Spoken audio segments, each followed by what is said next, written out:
I recently went to Sydney to do a live interview on the Level Asian podcast.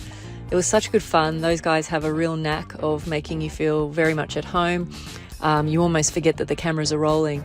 The conversation is incredibly wide-ranging, and I really enjoyed talking a little about the plight of a lot of younger investors and some insights on how they can maybe approach the idea of getting their first piece of real estate. Hey, it's Viv here. We're super excited to share this episode with you. I just wanted to give you a heads up that we had some technical difficulties with our microphones deciding to start working during the recording. So we've done our best to clean up the backup audio, but you may notice some distortions here and there. However, please continue to tune in as the content still contains lots of laughter, life learnings, and unique stories you definitely won't want to miss. How many times have you heard from your parents, I want something better for you than what we had to go through? On this episode of the Level Asian podcast, we have Selena Kulkarni, founder of Inkosi Wealth. Not all cost of living crises are created equal. There's rising rents, increased food and energy prices, and soaring mortgage repayments. People love to brag about how much money they spend. Asian people, on the other hand, we do the exact opposite. We love to brag about how little money we spent on something. When you have parents that maybe grew up either in poverty themselves or surrounded by poverty and lots of trauma, it just creates a different mindset.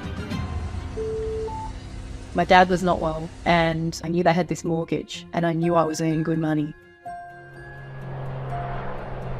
We came to Australia, we had nothing. We had no savings, no fallback position, no asset. And then my dad was diagnosed with 6 months to live shortly after we arrived. It was rough. So I just thought, right, get your shit together, Selena. We would like to acknowledge the traditional custodians of the land on which this podcast is recorded, the land of the Darug people. We would like to acknowledge and pay respects to our elders past and present and the next generation coming through. Now, onto today's episode. Let's get into it. Obviously, because there's an Asian flavour on this podcast. I did put some Asian things like Yeah. I think it is an interesting conversation. Well, Asians have a lot of trauma with money. They do, yeah. A massive trauma with money. The person who's not on this couch is Davey, who has also trauma with money, a lot of trauma. Where is Davey? Traumatizing upstairs. I don't know, actually. I think he's just working upstairs. You wrote down, because I've got a set of prompts here. Let's just go through the prompts. First one is, are Asians hungry for wealth? And if so, why? What's your take on it? Look, I think when you come, especially if you come here as a migrant, let's assume recent migrant, not people who've been here for 2 or 3 generations at the Aussie twang. Yep. I think most of those people have gone through some kind of trauma or stress to get here, right? And so they have this attitude of, we have to absolutely make the most of this opportunity. You know, the contrast is the 2nd or 3rd or 4th or 5th generation local who's just had it pretty easy, like no matter, what socioeconomic background, and they haven't maybe had that trauma of, living in poverty or living on the poverty line. You would understand this more than anyone. Like, you got to hustle, you got to make the best of this opportunity. So it's not so much that they're money hungry, but I think it's a running away from the pain of whatever they've come from. Yeah, they don't want they want something better for their They children. don't find themselves back in the same situation. Yeah, I mean, how many times have you heard from your parents, I want something better for you than what we had to go through? Yeah. Like most people would say that for their kids. That's not unique to being Asian, but I do think that when you have parents that maybe grew up either in poverty themselves or surrounded by poverty and war and, lots of trauma, it just creates a different mindset. Well, we're both second generation, and I would argue second generation have a different form of trauma when it comes to money. Oh, yeah, because of how their parents projected onto them. And how they're surrounded, that's exactly what it is, because they went through so much trauma. They're like, you guys have this land of opportunity, why aren't you using it? Yeah. But you count yourself as not second gen, but not first gen. It's like 1.5 gen. Because you didn't know, because you weren't born here. I was born in the UK. Yeah. So I, theoretically. Oh, yeah, it's the same thing. Yeah. But then same thing. Did your parents project trauma of wealth? No, but it wasn't lost on me that they struggled. Okay. So they didn't really... Like, I never felt like we were poor. Like, when I look back, I go, wow, things were pretty rough. But, like, we came to Australia, we had a few suitcases, a couple of boxes that turned up later with some stuffed toys, but that was it. We had nothing. We had no savings, no fallback position, no assets. And then my dad was diagnosed with 6 months to live shortly after we arrived. So it was rough. And so I knew it was rough. But, they always spoiled us in whatever way they could. And they probably did too much for us later on. But what I felt was it wasn't easy. Yeah. So it would probably be similar to yours. My dad had this huge fixation with constantly putting in front of me, as I was coming through year, 9, 10, 11 and 12, here are the highest graduate salaries. He'd always put that in front of me. He really wanted me to be a dentist. This is why you think all the dentists that just want to get filthy rich, basically. Well, you know what? A lot of people go into dentistry, no question, right? For the money. Yeah, it's not about keeping people's teeth clean. Well, so the second point here I've got, which actually I find quite interesting, are younger Asians starting to challenge the importance of money? I'm actually curious to get Viv's take on this because she's still a generation, I guess, beneath myself, Gen Z, right? And would you say, do you think you are not challenging the importance of money, but your perception of money? I think there's like a lot of different ways that I could answer this, but I guess the way that I think about money might be slightly different to the types of conversations I might be having with friends. COVID happened, for example, if we take it back for that context, a lot of the younger generation felt like they missed out on a lot of opportunities over those 2 to 3 years. And hence why their mentality of money now used to be fixated on building wealth and getting that security. But now because of that, I guess that trauma attached, it's like, well, I lost 3 years of my life. I want to go live for what I can now before I lose it again. So personally for me, my mentality about money is trying to set myself up for future success. And I know that that's really important to me, but I know that the narrative around other younger generation is not the same. Okay, interesting. What do you think? Yeah, look, it's fascinating, and I completely understand that. My heart breaks for all of the people that had these grand plans to do gap years and all sorts of things during COVID. I think the only thing that I worry about is, the work I do, I see people at the other end of the spectrum, other end of their lives, other end of the runway, and most of the people I work with are very high net worth, but I'm also crossing paths with people who made 1 or 2 bad decisions and now they're homeless or living out of a car, and so I see how, there's this tension between, something really bad happened the last 3 years and it's put a real dent in the plans I had for myself. But I think you got to pair that with, hopefully you're going to live a long time. How do I look after my future self? And so it's not one or the other. And I think the journey that young people should be taking themselves on is, well, where do I sit on that spectrum? I guess I have a big question for you, I guess. There's a lot of context I need to bring forward, though. It's like the cost of living crisis right now. That's like the big elephant in the room. And there's a huge conversation around, if we're talking about property, for example, CBA just came out with 10 point whatever billion dollars of profit that they just made recently. And then they had a study of 45 to 65 plus, they increased their savings by 6% or something. Whereas the younger generation have decreased their savings by 6%. And then there's a lot of pressure on young people to be like, you need to follow along with these older generation footsteps of purchasing your first property.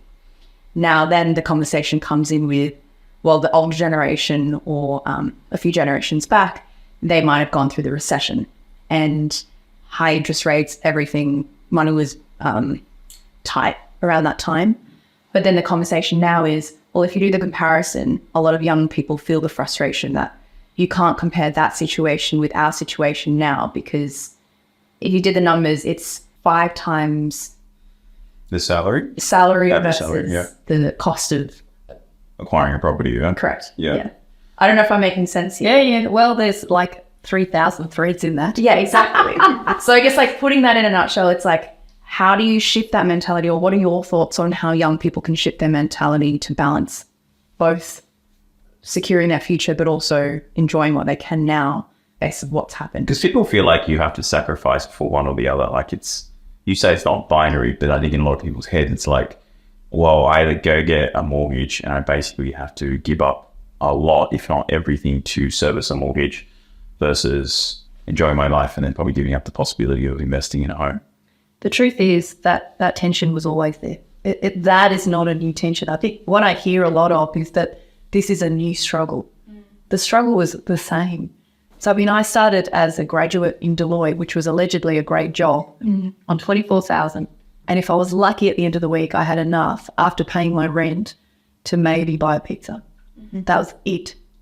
But that was just the norm, and we were all kind of young and broke together. So that was just how we thought it had to be. And if I think then at 24,000, I remember once or twice going to an open house in the area that I was in. And it was like, you know, $300,000 properties.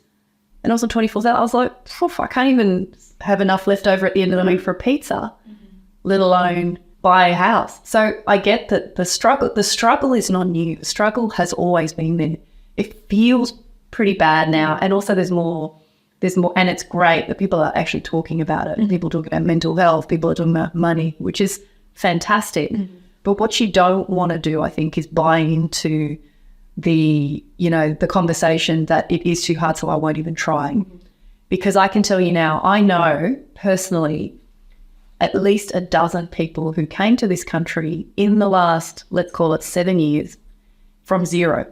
No parents, no family support. They came here maybe as a student and they had no money and they're driving Ubers and working in Bunnings and Woolies.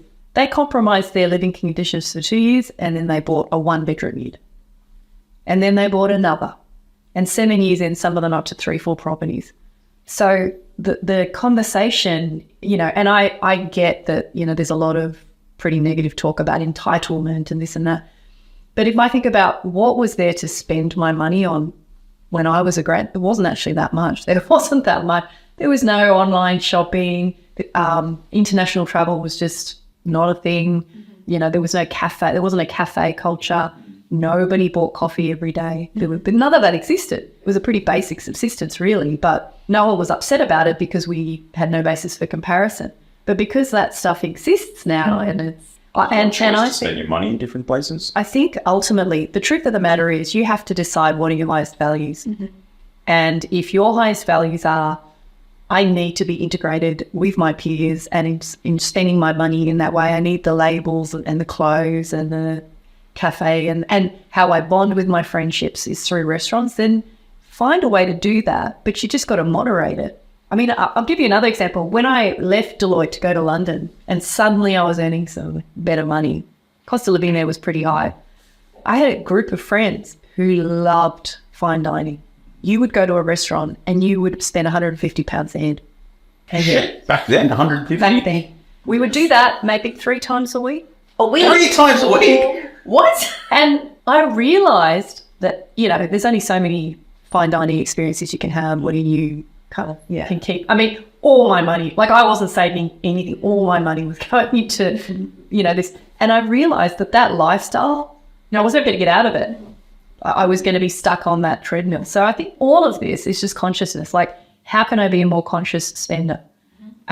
Where am I leaking money, spending on things that I actually don't really value, but my friends value it? And then, you know, I'm a real advocate for stewardship, which is if you can put a stake in the sand and say, well, I'm going to allocate money for my fun stuff and then I'm going to allocate money for bills and I'm going to create this forced savings pool. That's how you kind of can claw your way forward. In fact, the thing that happened that made me change my behaviour was my dad was not well and I knew they had this mortgage and I knew I was earning good money. So I just thought, right, get your shit together, Selena, like let's actually so I actually started to get really organised around my money just so I could send some money home. And I didn't realise though that my mum didn't use it, she kept it. And then when I came back, that became the deposit for my first house. But that was the trigger that, if I actually want to, I can actually accumulate capital. I guess it just depends on your values and how much you do want to, quote unquote, sacrifice for what your goals are. Well, I got a more blunt way of assessing that. It's just like, it sounds like there's a lot of people, it doesn't matter if you're young or old, just like how badly do you want it? Because a lot of people say they want it, but then the actions don't align with what they're saying, right? And then that's where there's a bit of a breakdown there because you're saying, you know, if you really want to buy a house, you still can. You can still afford it. If you want to get into property, you can still afford it. Yeah. I say the word house loosely though, because I know that, you know, the cost of real estate has gone completely out of control. But Ken and I had this conversation the other day, and I was saying something about, well, why can't they buy a 1-bedroom unit or a studio? And he said, oh, blah, blah, blah, blah. And I said, so what? Like, I'm talking about, could you live there? Our grandparents probably had 16 people in a 1-bedroom unit. And now we're saying we can't do that. The expectation of the first piece of real estate that you buy, it's quite high. I would just be going, let me do a search. Let's say we're doing Sydney. What is the search of Sydney? What could I buy under 350? What could I buy under 300? And then I'd be examining those dots and going, right, let me narrow my could I live there if I had to? I'm not saying that you would buy to live there, but I want to just be really clear. I'm super passionate about young people buying a piece of real estate when they get into the workforce as an insurance policy. I don't even care if you don't live there. Rent it out, stay at home, whatever. But I just see too many people at the other end, like who have had a maybe successful career, but made 1 or 2 bad moves and then find themselves on the pension renting. And what I want more than anything for, people like you is that doesn't have to be your future. Like, even if you end up on the pension, worst case scenario, but you've got a roof over your head and you don't have to pay rent, that's life altering. And I use this word pride. I think people have this sense of pride around their home and what they think they should be living in. But if it were me, I would just be getting off that high horse and going, right, what could you buy in 3 years? If you set yourself a goal, I'm going to buy a piece of real estate within 3 years, and you set yourself up and you got your money management right, what could I do in 3 years that would get me off the rental ladder if I wanted to? And it might not be the 3-bedroom, 2-bathroom, double garage house in the suburbs, but so what? It's not your forever home. It doesn't have. We're not talking about buying your forever home, but I'm just saying, just get something under your butt, like get a safety net for yourself.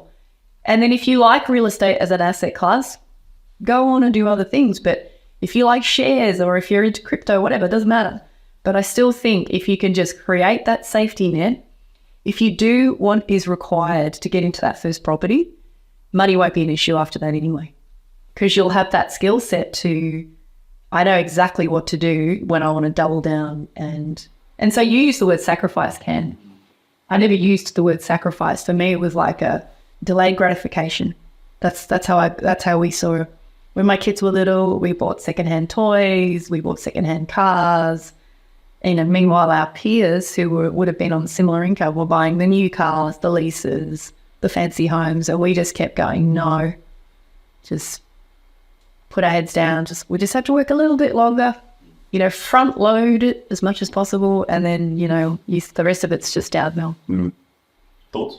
I have a lot of thoughts. Yeah, go on. What to go with first? I guess more of a basic question. You say there's 2 scenarios. Like, you buy your first property, you either live in it or you rent it out. And you were saying it's like your insurance policy of safety net. But what does that mean?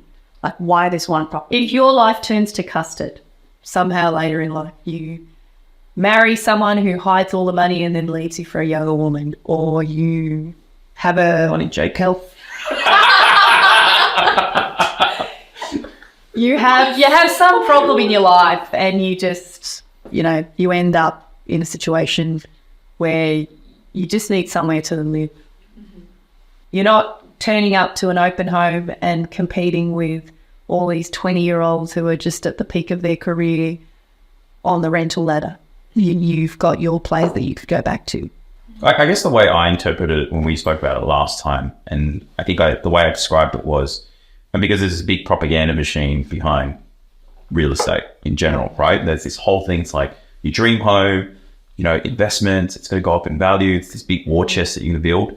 And I think what Soleil is basically saying is, get your first property. Doesn't matter if it's a 1-bedroom apartment, if that's all you can afford, or you can get yourself a house and whatever. But the idea of the fundamental principle of a human being needing a roof over their head and they can call it their own is more important as a first step than it is to choose a home or a piece of asset and look at it as an investment and go, this has got to tick all the boxes around. It's got to be in a good location. It's got to do X, Y, Z. It's got to have this and this capital growth and that sort of thing. And so that was like a big light bulb moment for me, because I think there's this brainwashing now of people going, instead of going from step one, which is just get a property, no matter how small or large or how valuable it is, to then like multiple properties and building up this investment portfolio that you've got. People just seem to forget they go from zero to like the dream asset in one step. Yeah. And it's like crazy, because it's like, that's why Australia is like, especially in Sydney here, is like, it's so ridiculous in terms of property prices, because I think everyone gravitates towards that. And that makes sense, because it's like, it's considered the, like, you know, you talk about, you know, land value and all that sort of stuff. It's where people go towards. And then meanwhile, you've got, like, for example, units and apartments, which are almost to a certain degree neglected by a big part of the market, because they don't think it won't grow. It won't grow. And then one of the things you said to me was, everything grows, just at what pace does it grow? Yeah. You know? So if I'm visualizing it, it's almost like you, instead of jumping to the huge rock in front of you, you're taking a little stepping stones first. Oh my God, why not? Like, if this is just my take on a lot of the stuff in social media, is there is so much pain about being on the rental ladder, about landlords, you know, exploiting you, about the competition every time you turn up to a decent place, about the minimum rent just being insane. And the flip side to that is that there's a lot of people out there as landlords who are just floundering. You know, they're just mum and dads who are just trying to create a bit of a nest egg for themselves later. So, you know, there's that as well. But I would say, like, if your highest desire is to just get off the rental ladder, get off the rental ladder. Don't let time any longer than 3 years be your horizon, because it is hard to, you know, I think, to say, well, I'm going to take 10 years to save up I think that's what they're estimating these days. It takes on average 10 years to save a deposit, a 20% deposit for a median priced house in Australia of $1 million or a 1.2 million. And it's like, well, yeah, but what if you bought something for 300? I mean, I was doing this decision flow chart this week for someone that, you know, was trying to help me. I was trying to help them understand how to think. And I said, okay, well, let's say you're in Sydney. You can't afford Sydney. Why don't you go look at another city? If this is just get your foot in the door somewhere, where else could you live? Mm-hmm.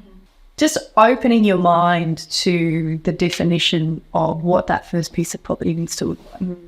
I have a few questions, but the first one, I guess, going off of the back of that, I know a lot of listeners or people on social media would be like, why would you say just buy your first home? It's like easy for you to say that. Or where could you buy something that's so low, under 500, for example? But I guess if someone's in a situation who's listening to this, again, we touched on cost of living, like they're renting somewhere already and that keeps going up, but they're trying to get out of that situation. I guess what would your advice or guidance be to them if they're in that situation? And you've given like 3 years, for example, they're renting, rent's going up. How do they strap the cash? How do they get to the other side of the tunnel? Well, there's so much in that, and everyone's situation is unique. And I have great empathy for people, but I would say, like, what are they spending right now as a portion of their income on the rent that they're spending? Is there a way to bring that down? Like, a lot of people like having their own place. Could they share? You know, like, there's lots of ways that they can kind of create some surplus. But beyond that, I just think there's so many. Like, I know, for example, and this is not advice, but I know there are some parts of some cities in Australia where there was a glut of development and you can buy a beautiful unit, 1-bedroom unit, for around 300,000. Like, they exist. It's not a unicorn situation. They're everywhere. And I think if you can just harness your resources and just take some bite-sized steps, you could totally achieve it.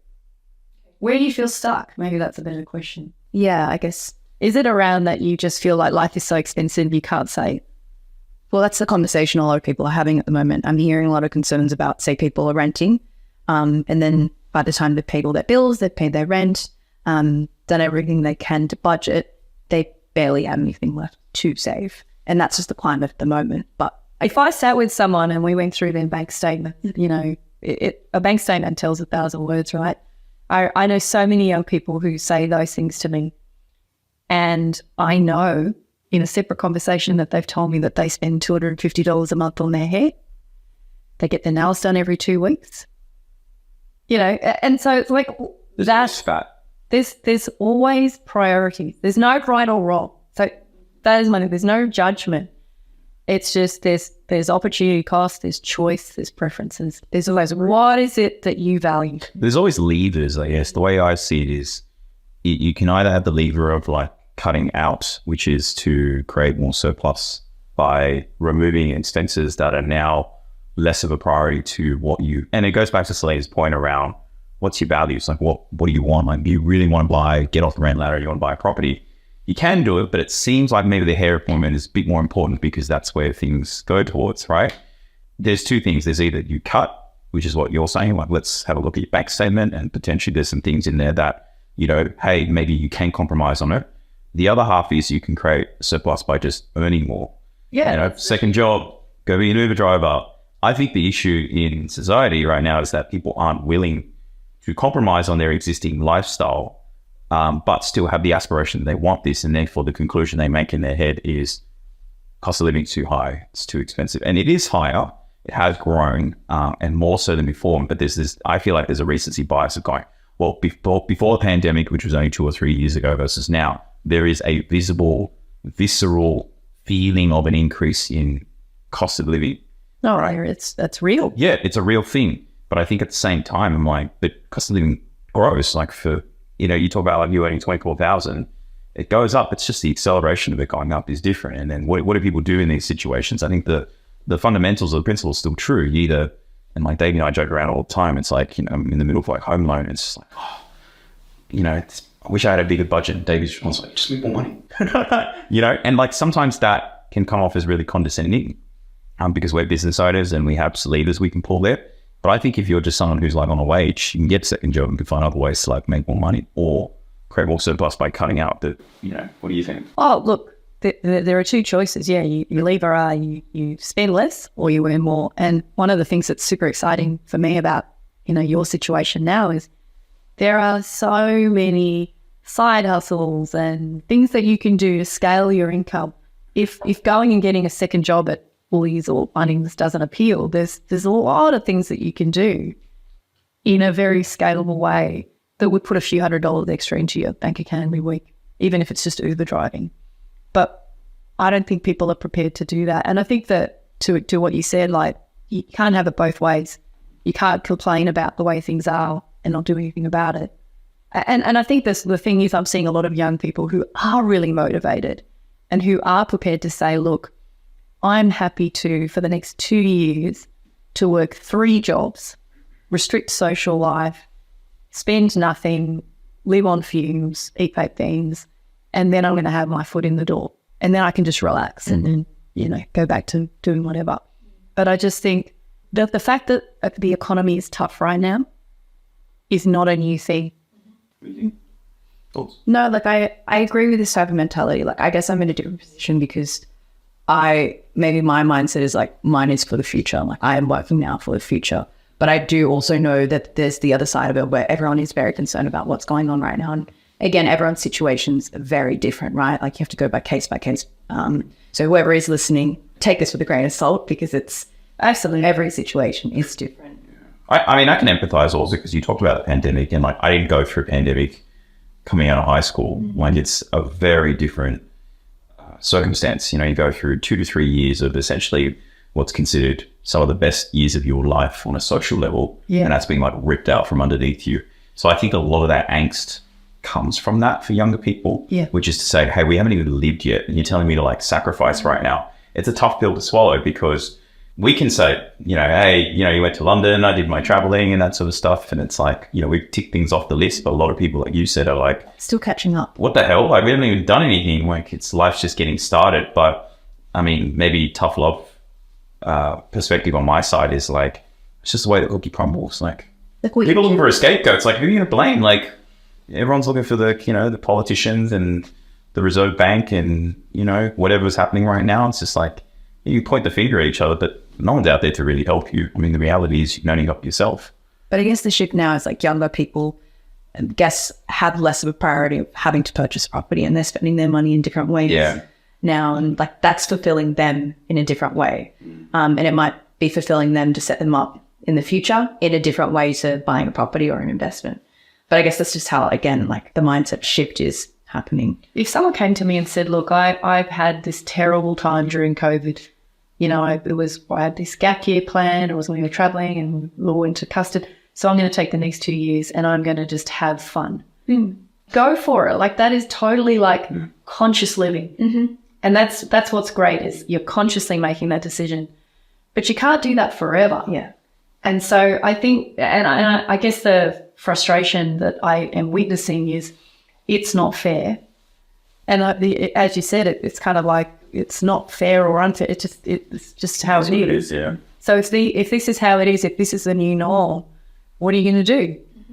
And, with you, Viv, I have absolutely zero doubt that you're going to end up freaking loaded one day in some capacity or another. Because you got a mortgage. Because you're thinking about these things. Like you're actually bringing your awareness to it. I mean, I started thinking about this stuff much later than you. I was in my late 20s.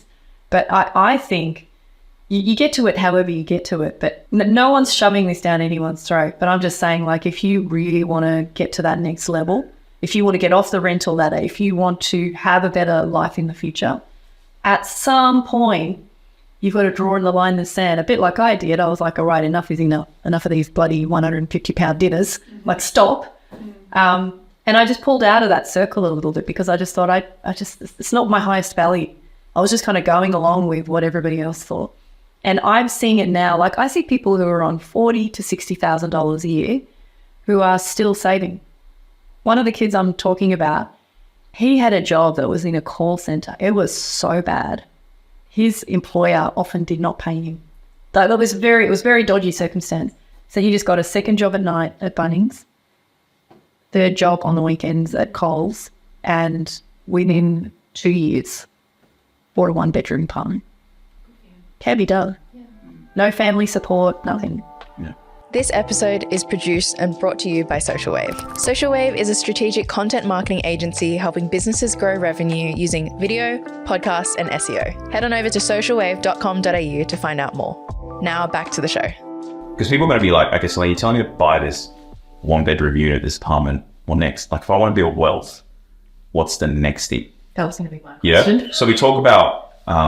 So you park the safety net, that's done. The safety net's there, so that's you'll fall back because if things go to shit, then you've always got that. Then it's like, okay, property 2, property 3. And why property? Because there's a lot of people, and I used to be in that camp as well. Oh, shares are better, barrier of entry's, lower, return on investment growth rates are the same or if not better, whatever, And you've got, number one, you shared a study, which was shares versus property. And it was like, over 100 years, it was like, basically in line with each other, obviously on a year-by-year basis. I think shares nipped ahead. It was 11.4% per. Is this Australia or globally? This is Australia, but I've got the global yesterday. Yeah, and it was property was at 11.1. So it was a very similar, right? And then people go, well, then the cost of entering the property market, cost of acquisition, the cost of holding onto the asset is higher with property versus shares, right? But I think oftentimes people don't discuss, and I only learned this over the last few years, was leverageability of debt, which is the idea of like you have 20%, you borrow the remaining 80%, and what that 80% can do for you versus shares, which is, you can still borrow it, but certainly not in the same way as property. You can take a loan out and try and put it into the share market, which is very risky. But the idea of like, well, shares is just like you said, dollar for dollar. Like if you only have $1, you can only put $1 into the share market. Can you explain? I know this is really hard to explain because you need a spreadsheet for this, really. No, you don't need a spreadsheet. You don't need a spreadsheet? Okay, you explain it to me because I don't know how to explain this without a spreadsheet. So people get really fixated with how different asset classes compare. And one of the reasons I like using the word agnostic. I don't really care. And I've been an avid share trader and an options trader. I've done all that stuff in the past. But the reason I fell in love with real estate was because you don't actually have to be a rocket scientist to go, well, if I am controlling an asset that's worth this amount of money and I've only put in a fraction of the money, but that whole asset is growing in value, the returns are exponential. So the spreadsheet that you're referring to, all it does is it says, if I had $50,000 and I put it into the share market, where would I be in 10 years? And then I'd say, well, if I took that same $50,000 and I said, well, how would I would go to a bank and I'd say, look, I want to put this down as a 20% deposit with my costs on a property.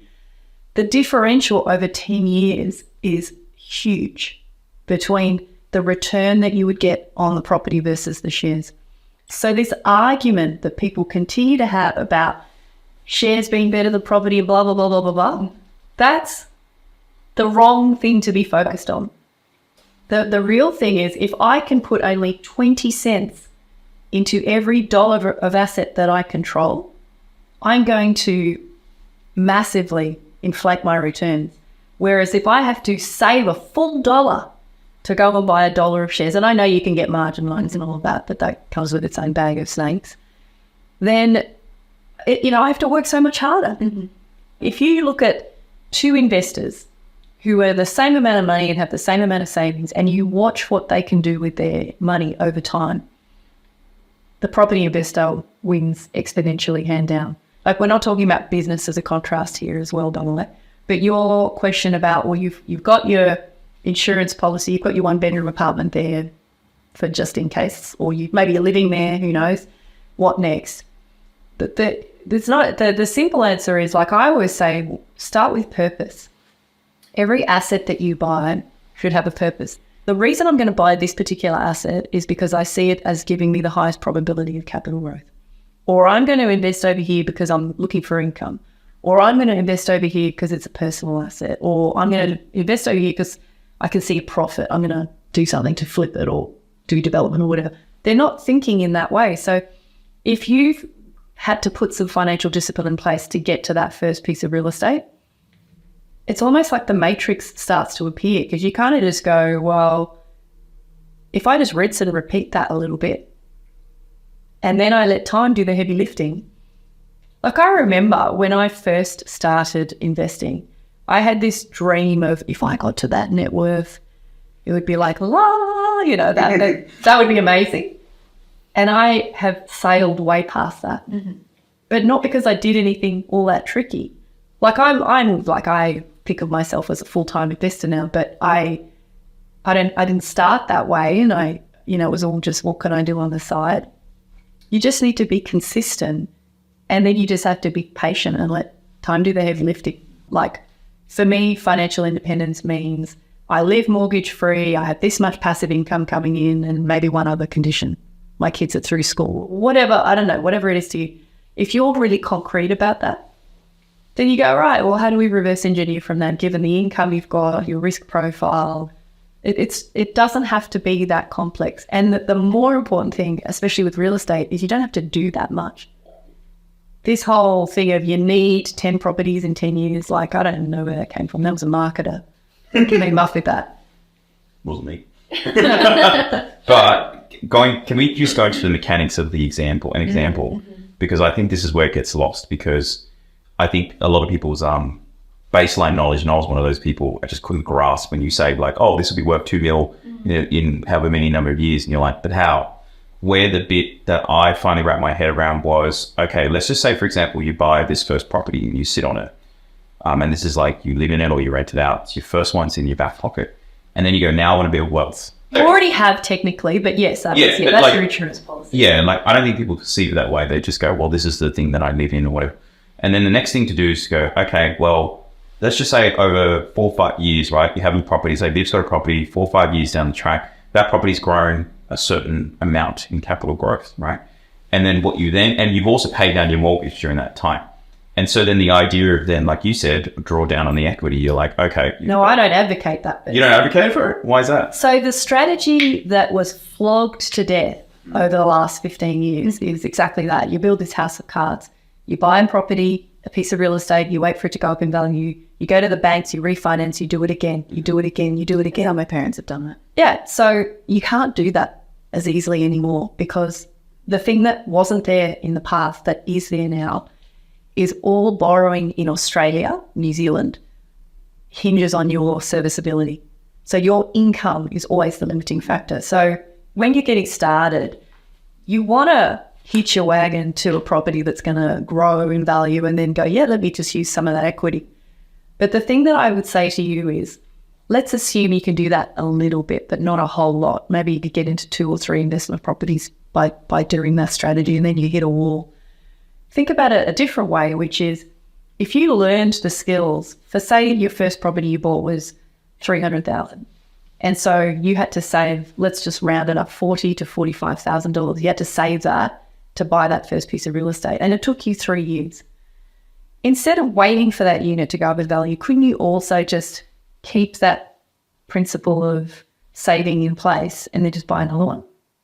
So instead of just thinking the only strategy is I've just got to wait for my assets to grow in value and then refinance and try and go again, when we know that the banking market, the banking sector doesn't blend itself to that, and it's hard, it's trickier. And so you don't just go out and buy another. Once you've saved up, you buy another. I'm saying that the real art is in blending those two concepts. You know, where there is room to use equity, then maybe you take a little bit. But balance both. Well, I'm just saying, and if you have the skill set to create significant fuel to keep growing your net worth and buying assets, which is cash, like income, yeah. Your income will go up gradually over time, hopefully. It can't pay you well. But you know, it's not that you have to be doing deals all the time. You might just buy one now, and you might not buy another one for another 3 years or 5 years. Who knows? But I think it's the mindset, and you will learn things and you will pick up skills. And I remember being so frustrated because I just couldn't move. I'm by nature a really impatient person, but I've had to learn this thing of cadence. So the cadence of transactions, the frequency of being able to do big deals, it's slow. It's really slow. And you have to learn patience. Can you give us an example, either personally or with the client you worked with, what that looks like? Like you talk about slow, gaining skills, making mistakes along the way. So first property to second to third. And what did that look like for you? And so the second and third properties I bought were total lemons. When you say lettings, what does that mean? Give you an example. So the second property we bought was in a mining town, which was a mistake. Mm-hmm. We did not go and see the house. We bought it off the recommendation of someone in the family, and I think we settled, and then we found out that a bat plane had descended on the town, and then no one would rent any of the houses in the town. What town is this? I'm not buying shit from there. In Queensland. Gladstone. No. Anyway, and then the third property as well, similar, like just bought it off. Someone said it's a good idea, like wasn't doing any due diligence at all. And we're using the same strategy you were talking about, which is you saved in the first one, the next one you saved, and then you used a bit of equity. So exactly that. So you can get these things that they call, I mean, we're getting into the weeds here, but you can get these things called lines of credit. It's like a credit card. So if you don't use it, you don't get charged, and if you take money out, you can. So we got a line of credit, and we just did to it every now and then. Maybe took 4,000 out or 10,000 out, or So we were working really hard to try and make the bulk of any purchases from our savings, and only took out of that if we needed to. So I'll contrast that to what some other people have done, and a lot of property professionals advocate this, which is leverage up to the max. Every time you've got equity, go to the banks and take it out and then buy again. Mm-hmm. And for me, especially in the environment we're in now, is a house of cards. And I met people at the sort of the worst part of the global financial crisis in 2010, 11, who were really successful investors who lost everything because they did exactly they that. Pay their loans off. They had leveraged to the max. No, what happened was the banks said, we're not comfortable with that level of debt. Yeah. You need to bring it down. And then they were all cross whatever, and then they took the lot. What do you mean? As in? Oh, look, they had profits that they kept rolling into bigger and bigger projects, and then, they couldn't service them, and then they just took the lot. I guess circling back to the example, because I don't think we wrapped it up fully, but you were saying when we were asking, give us an example of a client or yourself and how you got from property A to property B, C, D, just to give a bit of an example of how long it took from one to the other. Yeah, and like why you might have waited so long, or why you were able to do it in such a short amount of time, like giving context. So I will give an example of this young fellow who has done it very recently so that it's relevant. So 7 years ago, came to Australia as a migrant, no support. After 2 years, scrounged together enough to buy a $330,000 one-bedroom unit. So how much did he sow? He put in 15% plus cost. So he had 20%, but because he didn't quite have the balance. That property is just over there doing its thing. I think it's pretty neutral on cash flow. And that often happens with those small apartments. They rent really well. So that's looking after himself. Double down. Do it again. Like, he's got a slightly better paying job now. So he doesn't have to do 3 jobs. He dropped down to 2 jobs, I think it was at that time. He still did 2 jobs and was living on baked beans, like just really working very hard. And then he bought a second 1-bedroom unit, probably paid, thinking it was like $420. It was a little bit more expensive, but again, put 20% down. So he bought the first one after 2 years. The second one he bought after a year because he was getting paid a bit more. And he didn't change how much he was spending. He didn't have lifestyle creep. No. Didn't have lifestyle creep. And then it was a bigger gap of, it must be 3 years, and did a house and land package. So did a house. And then 1 year after that, because everything had gone up in value across 3, took a little bit of that equity, combined with his savings, still no lifestyle creep, and bought the 4th. So what does that mean for him now with 4 properties? He stretched because he obviously wasn't expecting interest rates to go where they are. So he's a little on the red from a cash flow perspective in terms of like it's costing him money to hold those. But that's it. He's front loaded over 5 years, and now he's just got to... He's just letting time do its thing. It's just got to let time do its thing. But what does that mean? What does let time do its thing mean? On average, we know that over 100 years, real estate has grown at an average of whatever. Like it's probably going to... 11%. Yeah. Whatever it was. So let's say his overall portfolio was 350 plus 420, and now these 2 houses, I mean, let's either call it a combined 1.5 mil. Now he's obviously got debt on that as well, but 1.5 mil that grows even at 3% per annum for a little while, and then maybe 5%, and then maybe 7%, and then 5%. You do the maths on that, simple calculator, over 10 years, and you start to see some pretty serious numbers, 20 years. So I'm not saying he won't sell those, and he might, he's not family and kids yet, but If he just hangs on to them. if he can just hold them, that will put him in a completely different league in 5 to 10 years compared to the person who's just trying to get into their forever home off the bat. Like, none of the 4 homes that he's bought are particularly flash, glamorous places. They're all pretty basic. But he has really knuckled down and doubled down on, number 1, how can I save as much as possible? And then the second thing was, how can I earn as much as possible? And then, this is to bridge what Viv's trying to say, is you then go into, let's just say, for example, he's happy with the 4, it's growing, it's doing its thing, say 10 years down the track.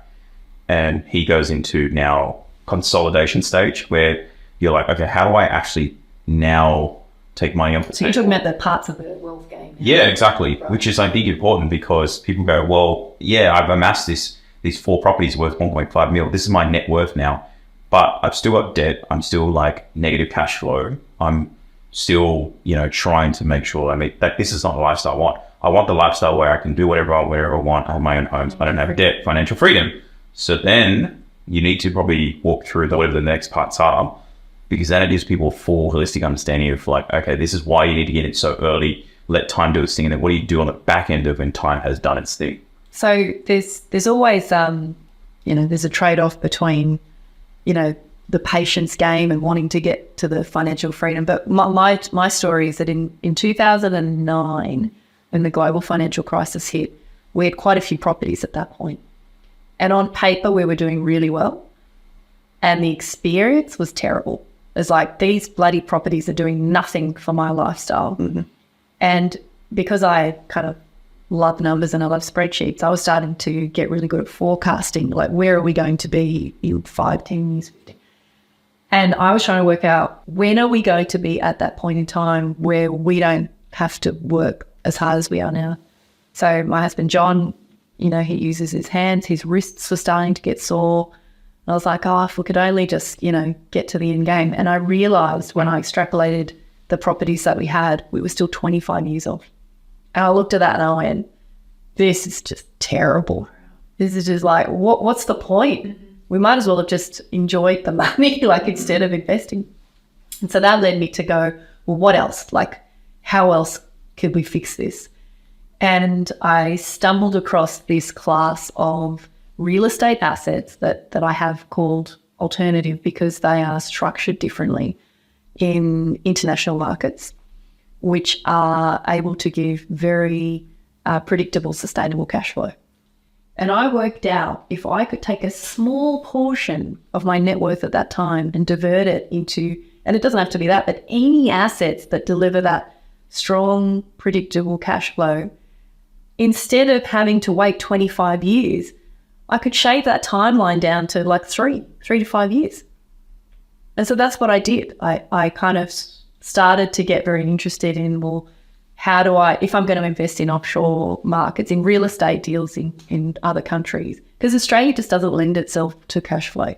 It's like, I know wholesale, has, you know, commercial's been very flavour of the month for a few years, but it's still not amazing. But in other markets, the metrics are different. And so I started to go, well, how could I do that in a way that is safe? And I got lots of cuts and bruises along the way, but met some people and then met some better people and ratcheted my way into better and better networks. But the point of what I'm saying is, part one of the wealth building game is you have to build capital. There's no avoiding that. And that's what real estate lends itself really well to in Australia and New Zealand. The second part of the game is around, how do I change the trajectory of the income stream? Because that first part of the puzzle, yes, you're trying to keep an eye on, you know, how much each asset costs when you buy it, but you're prepared to tolerate either shitty cash flow or negative cash flow because you know that you're going to get that growth. But at some point you go, right, enough already. Like, how do I change the cash flow line? And that's when you take a really small percentage of your capital and you put it into assets that deliver really strong cash flow. And then the third part of the wealth building game is really just, how do you kind of just, I guess I call it converting to annuities, but how do you just balance everything out and get it, like, really optimize what you have so that it just becomes this sustainable thing. And the people that I work with at, you know, in my community that are high net worth, they're still in a lot of financial pain when they come to see me, because for that reason, they've got really high net worth, but they've got no cash flow. Servicing the debt. They're servicing their debt, and they need to put food on the table. Yeah, so going back to the example of the guy with the 4 properties, if I understand it correctly, if he continued to do what he did and if he just held, he would still be servicing that debt for, say, decades, potentially, right? Yep. Provided his income stays relatively similar. Well, at some point, you would hope that the 4 assets hold their own. Yeah. Like, maybe they're earning you beer money. Yeah, but as in to cash in, which is what people's perception of getting financial freedom, to cash in is probably to either sell down or pay off the debt. Yeah, so one strategy that people have used a lot is he would sell 2 and pay off 2 and have them that he owns outright. The problem with that, as I see it, is you need a lot of property to make that work. So if the average income stream that we can earn in Australia after all expenses is maybe 2, I think if average is 1 to 2.5%, that's pretty crummy, really. You have to, can you see that, like, if you're earning, let's say 1% or 2%, like, you need $5 to $10 million of net assets to earn $100,000. So that's a lot of property, right? Yeah. So it's basically saying you own $5 billion in property with no debt. Let's say you own no debt. The cash flow that pulls for you, like, is 1%, which 1 to 2.5%. 1 to 2.5%, which is very small. And so this is something that I've learned off Selena, which is like using the Australian property market to build your capital and then look offshore, for example, say in the US. It doesn't have to be offshore, but it just has to be, how can I find investments? And this is where being agnostic really matters, because you've got to be open to like, what else? I'm not talking about crypto and all that stuff because I don't understand those, but real estate assets where they are structured in a way that they deliver cash flow.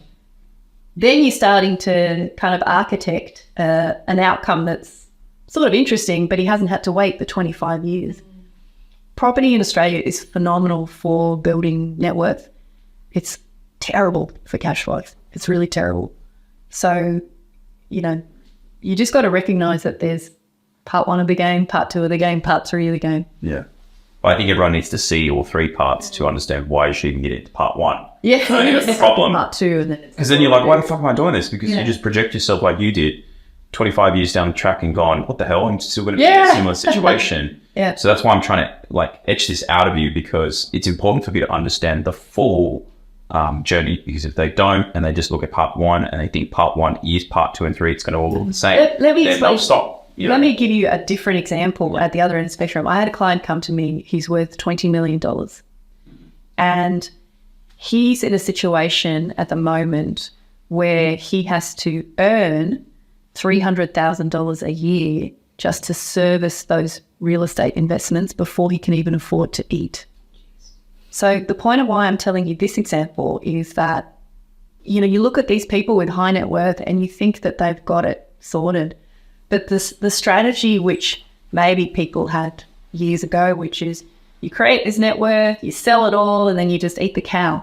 Sorry, eat the cow being, if you clarify. Well, you sell your assets, you have the money in the bank, and then you just eat it. So your cow, you're not milking the cow, you're eating the cow. In that scenario, what happens if you live longer and you've eaten too much of the cow too quickly? Or what if you believe in legacy? There's so many what ifs, but eating the cow as a strategy, it just doesn't make any sense. Why would you spend your life building this net worth only to get back down to zero at the end? What if you have this burning desire to have an impact on the environment, or you want to create a foundation for kids? You can't do that if your strategy is around eat the cow. Well, maybe you could if your cow was big enough, but for the average person, so I love the idea that you create this pool of assets that generates more income than you need to live. And then you can use whatever you don't need for impact. Like, how do you have impact? Because this took me a long time to wrap my head around. And I guess the way I would describe it is you get yourself in the property game, for example, as early as possible, and don't get too overly idealistic or visionary about what you're going to buy. Just get in, right? Get what you can afford. And once you've afforded the first one, then amass, the second one, the third one, and the fourth one, until you get to a point where, as long as you don't push yourself to the point where serviceability is a massive issue and you're having issues with just being able to eat. So there's a balance behind that. And then because you've amassed that net wealth, because you theoretically put in anywhere between 10 to 20% and then leverage the remaining with the banks, right, to acquire these assets, then the next step is to go, instead of what, in a traditional sense, what people would do is they would hang on to those, keep servicing them, keep holding on to them, and then maybe 20, 30 years down the track, sell a few down to pay off the remaining, and then you're just sitting with, some of the assets left that you have no debt over. That is one option. But Selena's suggestion is to go, well, instead of waiting those few decades, is you could potentially do that in, say, 2 or 3 years or 4 years if you looked at some of these types of investments, which are, instead of giving you 1% to 2% cash flow, giving you 10%, for example, and then taking a portion of what you own in your net wealth towards these investments to then give you, a regular cash flow, predictable, safe cash flow, for example.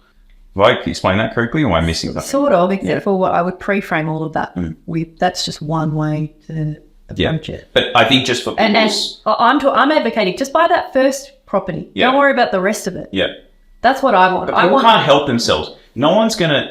I'm telling you, the majority of people in Australia are not going to think about. Selena's just telling me about what property. I'm not just going to stick to one property because we all want to be filthy rich. I'm dead serious. Like, I'm just addressing the elephant in the room. Okay. And it's like, I think just being pragmatic about like what people want to genuinely know, and that is to go, what's the end game here? Like, what am I looking at over the next 2 things?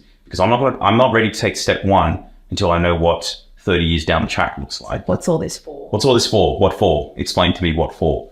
And so if you can explain step one, but then, like you said, extrapolate that out and show them what, step 50 looks like at the end, then people go, okay, I think it's worth doing step one, to get to step 50. There's a bit of finessing in that journey, but yes. Yeah, of course. I mean, there's always options. I think that's what you're trying to say here.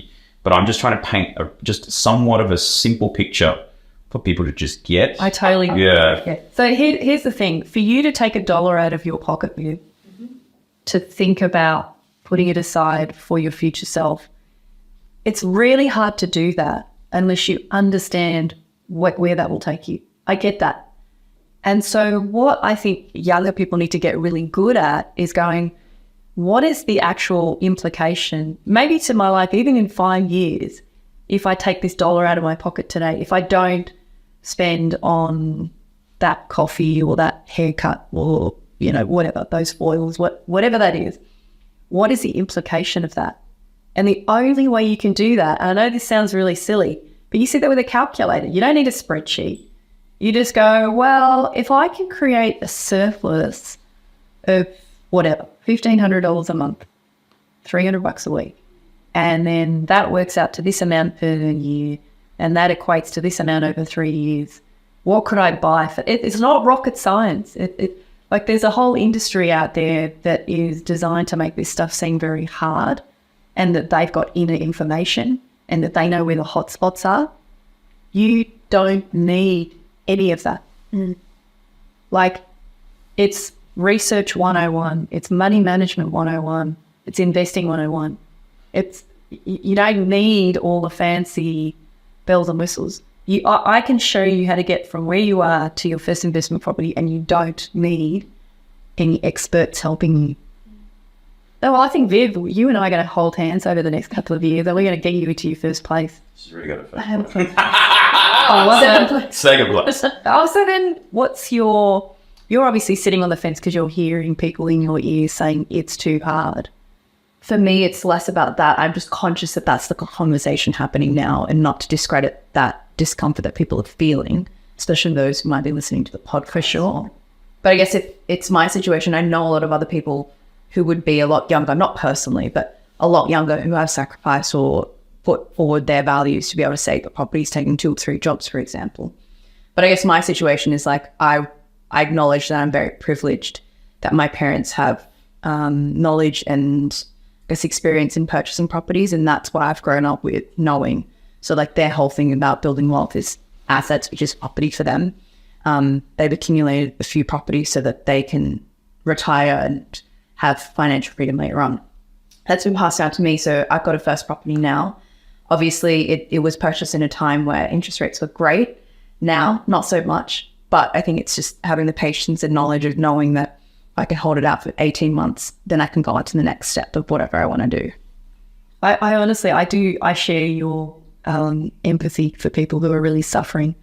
And I think ultimately, I don't like the word sacrifice, because I just don't think it is. I think if you view it as sacrifice, there's a negative connotation to it, yeah. Whereas if you just go, well, it's a trade-off. I want this as well, but which thing do I want more? Cool. Anything else? Well, I think the extension of everything we've just said is you can have it all. You just can't have it all at once. I say that like a broken record. Yeah. You can have it all. And even if you are worth millions of dollars, that is still a kind of a fundamental that you have to come to terms with, because it's nice to say, well, I want to retire now, but you're going to need some stuff to get there. Yeah. Yeah, 100%. Cool. Thanks for coming on. Appreciate you sharing it all. But yeah, I think we went really deep. Yeah, I know. on this one.